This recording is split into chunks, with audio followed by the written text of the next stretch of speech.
Oi pessoal, tudo bem? Professor César falando. Estamos aqui para mais uma aula de ensino remoto de emergência. Bom, gente, então nós terminamos a cromatografia. Vamos entrar agora numa técnica muito importante chamada espectroscopia no infravermelho, mais conhecido como infravermelho, certo? Bom, quais são os objetivos das nossas próximas aulas? Compreender os aspectos fundamentais e a aplicação da espectroscopia no infravermelho, ok? Então, antes da gente começar a falar efetivamente do infravermelho, eu só queria situar a técnica aqui nesse nosso slide, que sempre a gente volta nele, né? É sempre bom a gente entender aonde está a técnica que a gente vai aprender, né? Então, a química analítica ela é dividida em duas caixinhas principais, né? Métodos clássicos de análise e métodos instrumentais de análise. Os clássicos de análise, né? Nós temos os chamados métodos de via úmida, né? Que é a química analítica quantitativa. Então nós temos desse lado aqui a gravimetria e a volumetria, né? Então isso aqui vocês aprenderam em quant, certo? A volumetria de neutralização, complexação, oxirredução, precipitação, né? Também é considerado como método clássico de análise a química analítica qualitativa, certo? Só que essa caixinha aqui é da quant e tem a caixinha da quali. Muito bem, quando a gente pensa em métodos instrumentais de análise, né, a gente costuma dividir em três áreas principais essa parte instrumental, né? A eletroanalítica, a espectroscopia e a cromatografia. No semestre anterior, a gente trabalhou muito aqui a espectroscopia, um pouco a eletroanalítica, né? E agora, recentemente, nesse semestre nós trabalhamos a caixinha da cromatografia. Então nós já trabalhamos as três, né? As três caixinhas. Só que o enfoque que nós demos anteriormente foi para técnicas, né? Técnicas espectroscópicas, eletroanalíticas e cromatográficas com enfoque em química analítica quantitativa, certo? Então, vocês lembram lá que o tio conversou com vocês? A cromatografia faz análise qualitativa? Faz. O tio mostrou como é que faz? Mostrou. Entretanto, no DNA, né, na veia da cromatografia, ela é uma técnica que foi desenvolvida para separar compostos e quantificar compostos. Ela não é uma técnica que tem no seu DNA, né, tem na sua veia, né, tem uma veia para fazer análise qualitativa. Não. Né? Assim como o VEVIS, né? O VEVIS aqui dentro da caixinha da espectroscopia. O VEVIS ele não foi uma técnica desenvolvida para fazer análise qualitativa. Né? A veia dele é para fazer análise quantitativa. Tá? A absorção atômica, técnicas de emissão atômica também, né? Então, o ICP são técnicas para a gente quantificar compostos, né? Quantificar os nossos analitos, tudo bem? Agora nós vamos retornar, né? Então estávamos aqui na caixinha da cromatografia, vamos retornar para a caixinha da espectroscopia e vamos terminar nosso curso de análise instrumental aqui nessa caixinha, tá? Então, é sempre bom a gente voltar nesse mapa para tentar entender como é que é constituído o nosso curso, né? Então, poxa, a gente dá um enfoque bem interessante na espectroscopia, a gente dá um bom enfoque à cromatografia. Se nós estivéssemos no presencial, daríamos um enfoque até que razoável também à eletroanalítica. Entretanto, a gente trouxe aqui para vocês no modo remoto a principal técnica da eletroanalítica, que é a potenciometria direta e indireta, né? Então, aqui acho que a gente trabalhou também adequadamente, tá?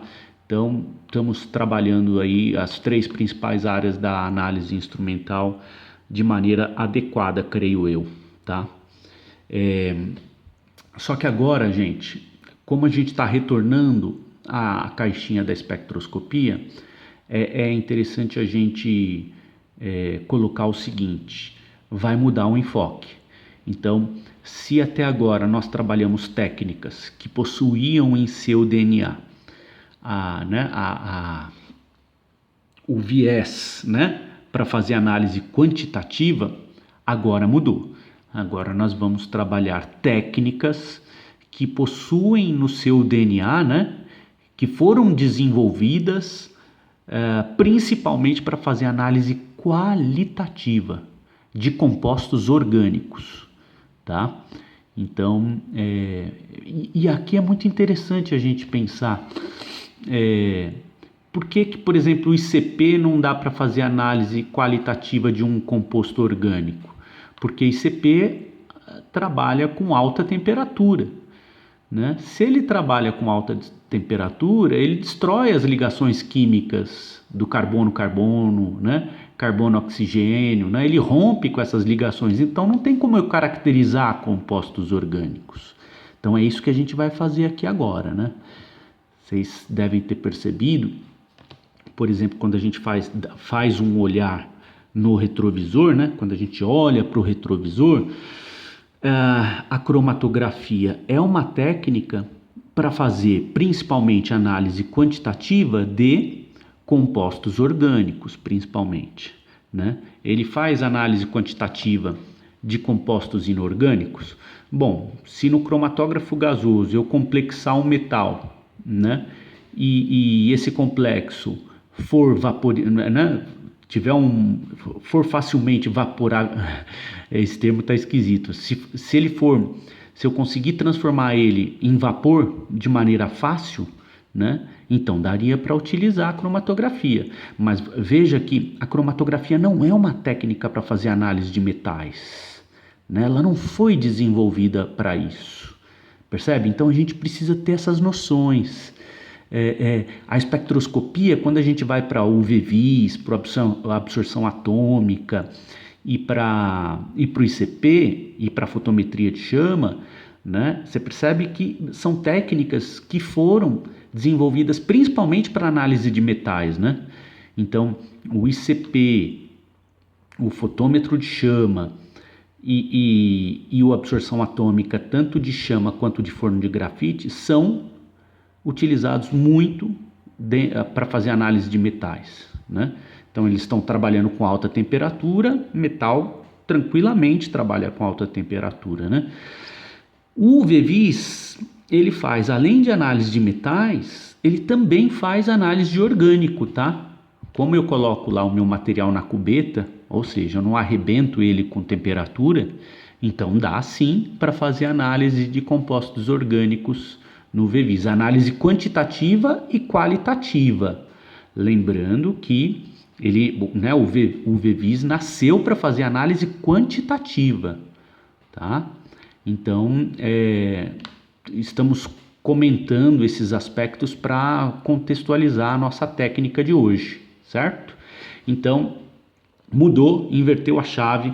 O propósito aqui agora é trabalharmos essa caixinha e trabalharemos técnicas com viés de fazer análise qualitativa, ok? Tá claro isso, gente? É o que a gente vai fazer daqui para frente. E aí é muito interessante a gente pensar no seguinte, né? As três técnicas que a gente vai ver daqui em diante, infravermelho, RMN e espectrometria de massa, são técnicas que fazem análise qualitativa, né? Possuem aí no seu DNA esse viés de fazer análise qualitativa e é muito interessante que cada técnica possui ali as suas falhas, né? É como se estivesse olhando para o retrovisor, né? Quando a gente olha para o retrovisor, existe sempre um ponto cego, né? Então, quando eu olho para uma molécula de um composto orgânico, né? Então, dependendo da perspectiva que eu olho essa molécula, eu consigo enxergar determinados aspectos. Então é muito interessante porque a gente, eu tenho o propósito aqui de que você entenda o que é infravermelho. Então, o infravermelho é uma técnica que enxerga a molécula sob uma determinada perspectiva. O RMN enxerga de outra forma. E a massa, a espectrometria de massa enxerga de outra forma. Então, são 3 olhares que se complementam. Então, essa é a ideia do curso daqui por diante, né? A ideia é a gente chegar lá no final do curso tentando olhar, né? Tendo como objetivo identificar um composto, né? E por meio das 3 técnicas concomitantes, juntas. Então, quando eu tenho os 3 olhares, eu consigo bater o martelo e fazer a identificação dessa molécula. É isso que eu pretendo fazer com vocês daqui até o final do curso, né? Ensinar vocês a enxergar um composto orgânico pela perspectiva do infravermelho. Depois eu vou ensinar vocês a olhar para esse mesmo composto orgânico pela perspectiva do RMN e depois pela perspectiva de massa, né?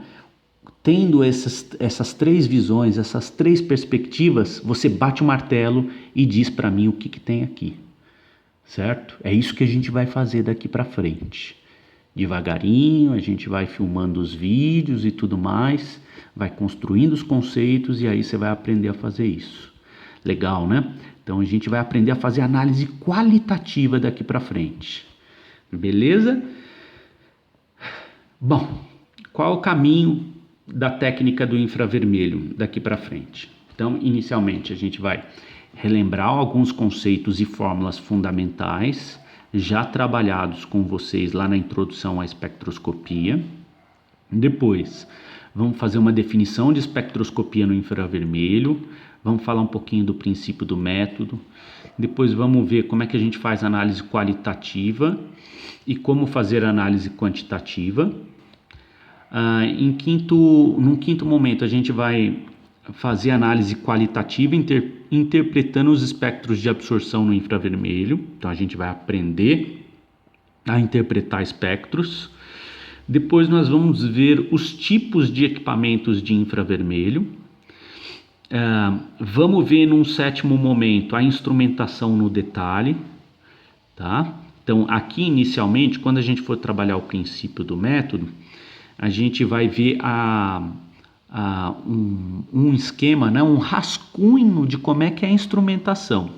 E aí é muito importante a gente dizer inicialmente o seguinte, que existem equipamentos de infravermelho de vários tipos, né? Existem equipamentos dispersivos, que são os mais antiguinhos, existem equipamentos com transformada de Fourier, que são os novos. Existem outros equipamentos também de infravermelho que a gente vai ver.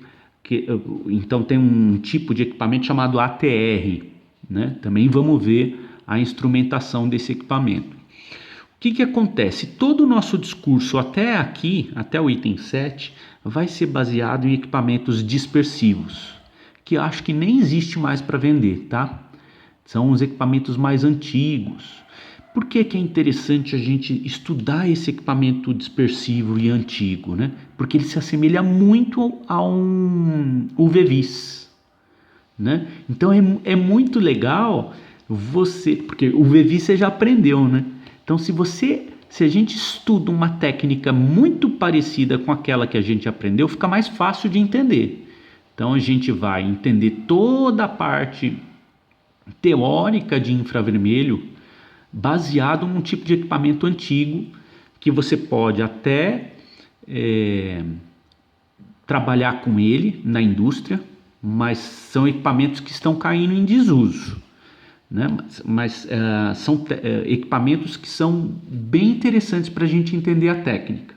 Aí depois que você entendeu toda a parte teórica de infravermelho com esse equipamento antiguinho, aí a gente vai estudar os novos, ok? Depois de estudar essa parte de instrumentação, A gente vai pensar um pouco em aplicações, vantagens e desvantagens. Depois o tio vai trazer alguns aspectos teóricos importantes, tá? De tentar explicar para vocês por que o infravermelho funciona dessa forma como o tio mostrou, enfim, né? E no meio do caminho, exercícios, tá? Tudo bem? Então tá aqui o resumo da ópera, o caminho que nós vamos trilhar daqui para frente. Bom, vamos relembrar aqui alguns conceitos e fórmulas fundamentais. A primeira coisa que é importante a gente relembrar é o espectro eletromagnético, né? De radiação eletromagnética. Então, isso aqui esse slide, o tio já mostrou ele para vocês lá na introdução à espectroscopia. É uma foto de um livro, né? Onde você tem aqui desde ondas de rádio, que são ondas grandes, né? Ó, comprimento de onda grande, ó. Aqui está em metros o comprimento de onda, tá? Então tem ondas de rádio com mais de 1 metro de tamanho, 2, 3, 100 metros, né? À medida que eu vou diminuindo essa onda, ó, 10 a menos 1, 10 a menos 3 metros, eu caio na faixa de micro-ondas, e aí se eu tenho ondas menores ainda, eu caio na faixa do infravermelho. Ondas menores ainda eu tenho a faixa do visível, do ultravioleta, raio-x, né, raios gama e assim vai. Lembrando que quanto maior a minha onda, menos energia ela tem, né? Tudo isso nós já vimos lá na introdução à espectroscopia, eu só estou retomando, né? E é muito interessante porque cada técnica de análise trabalha com uma onda, um tipo de onda, né? Então, nós já vimos lá no equipamento UV-Vis, né? Ele trabalha com esse comprimento de onda. Por que ele chama UV-Vis? Porque ele trabalha com comprimentos de onda que vão desde o ultravioleta até o visível. Então, ele trabalha com ondas eletromagnéticas, né? Com ondas eletromagnéticas com comprimento de onda que vão desde 10 elevado a menos 6 metros até 10 elevado a menos 8 metros. Tá? Agora, nós mudamos o equipamento. Nós temos um equipamento que é muito parecido com o VVIS, mas ele vai trabalhar com um comprimento de onda um pouquinho maior, portanto, menos energético, né? Então, comprimento de onda do infravermelho. Infravermelho é sinônimo de calor, né? Então, ao invés de eu ter lá a diferença de um equipamento para o outro é que ao invés de eu ter lá uma lâmpada que emite um comprimento de onda que eu vejo ali na faixa do visível, então ao invés de eu ter uma lâmpada que emite o amarelo, o vermelho, o verde, o azul, eu vou ter uma lâmpada ali que emite calor, portanto um comprimento de onda que eu não vejo, mas é uma onda eletromagnética. Percebe? Então, estou aqui situando para vocês a técnica que a gente vai trabalhar, né? A técnica chama-se infravermelho. Por que infravermelho? Porque esse equipamento trabalha com lâmpadas que emitem ondas de calor, né? Ondas que vão desde 10 elevado a menos 3 até 10 elevado a menos 6 metros, tá? Ficou claro aí, pessoal? Muito bem. É interessante a gente relembrar aqui, antes de avançarmos para o espectro de infravermelho e para o equipamento, trazer aqui para vocês alguns pré-requisitos que a gente precisa ter para entender a técnica, tá? Então, vamos aqui para a folhinha com o tio. Vamos lá. Ah lá. Então, é bom a gente relembrar aqui alguns conceitos. Primeiro conceito que é importante a gente relembrar é o conceito de absorbância. Ó, veja bem, gente, nós vamos retomar toda aquela parte de introdução à espectroscopia, vamos retomar aqui rapidamente. Vou deduzir as fórmulas de novo? Não vou deduzir. Eu só vou relembrar os conceitos rapidamente com você, né?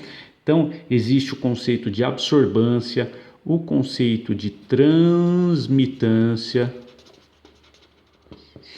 o conceito de transmitância percentual, não é isso? Existe uma série de fórmulas que a gente trabalhou lá no passado, né? E é igual a C vezes H vezes isso daqui que eu não sei nem o que é. E é igual a H vezes C dividido pelo comprimento de onda. E é igual a H vezes F. F é igual a C sobre comprimento de onda. Todas essas fórmulas nós deduzimos lá no passado. F é igual a E sobre H. Número de onda é igual a 1 sobre comprimento de onda. F é igual a C vezes 1 sobre comprimento de onda. F é igual a C vezes número de onda. F sobre C é igual a número de onda. Ó, todas essas fórmulas nós trabalhamos muito, deduzimos lá no semestre passado, certo? É interessante a gente rever rapidamente essas fórmulas, né? Vamos dar aqui nome aos bois, né? E é igual a energia, olha lá, que a unidade de medida é em joule. C é igual a velocidade da luz. Olha lá. Vamos retomar isso aqui tudo, tá? A velocidade da luz é 2,998 vezes 10 elevado à oitava metros por segundo. H é a constante de Planck, né? 6,626 vezes 10 elevado a menos 34 joule vezes segundo. Esse Vzinho com tio é o número de onda, né? No sistema internacional ele é dado em metro a menos 1, mas a gente vai trabalhar com ele com a unidade fora do sistema internacional, que é centímetro a menos 1, tá? F é a frequência, certo? Frequência que é dada em hertz ou segundo a menos 1, né? Que significa por segundo, né? Tudo isso nós deduzimos, até com batidinha, né? Lá atrás. Esse aqui é o comprimento de onda, né? Olha lá, comprimento de onda. Sistema internacional, a unidade de medida é metro, certo? E aí vai.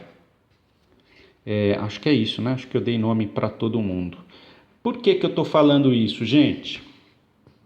Por causa do seguinte: quando a gente vai, por exemplo, olhar o gráfico lá quando a gente pede para fazer a varredura lá no UV-Vis, né? O equipamento dá para gente a varredura num gráfico, né? De absorbância em função do comprimento de onda, certo? Muito bem.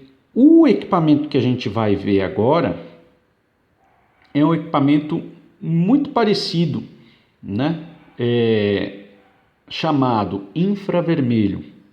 E esse equipamento ele vai dar um gráfico que a gente vai ter que aprender a interpretar, onde aqui no eixo Y a unidade de medida é porcentagem de transmitância. E aqui no eixo X, a unidade de medida é número de onda, né? Então, existe uma correlação entre esse camarada e esse. Existe uma correlação entre esse camarada e esse. Uma correlação matemática. Eu consigo converter um no outro e o outro no um, né? Ficou faltando aqui os conceitos de absorbância, né? Transmitância é P sobre P0. Olha lá. Transmitância percentual é P sobre P0 vezes 100. Tudo isso nós já vimos. Absorbância é menos log da transmitância, né? Tudo isso nós já vimos. Então, olha só, se a absorbância é o menos log da transmitância e a transmitância e a transmitância percentual, existe uma correlação entre elas, ó, então dá para eu converter a absorbância em transmitância percentual, né? Ó, existe uma relação matemática aqui, ó, que diz aqui pra gente o seguinte, cadê ela? Ó, aqui, ó. Ó, número de onda, nós já deduzimos isso daqui, é igual a 1 sobre o comprimento de onda, né? Então, quando a gente manda fazer a varredura lá no UV-Vis, o equipamento me dá um espectro, né? Olha lá, ó. Onde eu tenho um pico aqui, eu trabalho com pico que me dá a maior sensibilidade do método. Isso daí nós já construímos lá atrás, né? Agora, no infravermelho, o equipamento também me dá um espectro, né? Então, você vai ver que vai dar um negócio assim, só que é tudo invertido, né? Vai me dar um negócio assim, ó. Tá? Então, qual que é o propósito, principalmente do próximo vídeo, né? Da gente entender as semelhanças e as diferenças entre um e outro, né? Entre o UV-Vis e o infravermelho. Então nós vamos para essa parte de instrumentação daqui a pouco, né? Quer dizer, do princípio do método. Então a ideia do próximo vídeo é a gente entender como é que é gerado esse gráfico e como é que a partir desse gráfico a gente consegue fazer análise qualitativa. É isso que a gente vai fazer. Tudo bem? Tranquilo? Então, o gráfico do infravermelho, o que é isso aqui? Não é número de onda? Então, ele é sempre dado numa unidade de medida que é centímetro a menos 1. O que significa isso? Significa que é o número de onda contido em 1 centímetro. Então, aqui eu tenho número de onda 1, 2, 3, 4, né? E aqui, ó, eu tenho número de onda 1, 2, né? Então, essa daqui, ó, essa onda é mais energética do que essa. Tudo bem? Então, isso aqui é número de onda. Então, quando você olha lá na escala do infravermelho, que vai de 4.000, ó, ela é toda invertida, daqui a pouco eu vou mostrar ela para vocês, até 400, mais ou menos, que é o infravermelho que a gente vai trabalhar, ó, o que significa esse 4.000 ou esse 400, né? Significa que aqui eu tenho 4.000 ondas em 1 centímetro. Aqui eu estou bombardeando a minha amostra com uma onda eletromagnética que tem 400 ondas em 1 centímetro. Tá? Tudo bem? Mas eu estou dando spoiler, daqui a pouco a gente vai chegar nisso. Beleza? Então, estamos retomando aqui quais são os conceitos que a gente vai precisar usar. Ó, por que eu tive que relembrar essas fórmulas, o nome para os bois aqui, para você entender, né? Olha, a gente vai utilizar o conceito de número de onda para colocar aqui no eixo X e o conceito de porcentagem de transmitância percentual aqui no eixo Y. No eixo Y, tudo bem? Bom, então, tá dando 30 minutos, eu vou parando o vídeo por aqui, no próximo a gente continua. Beijo.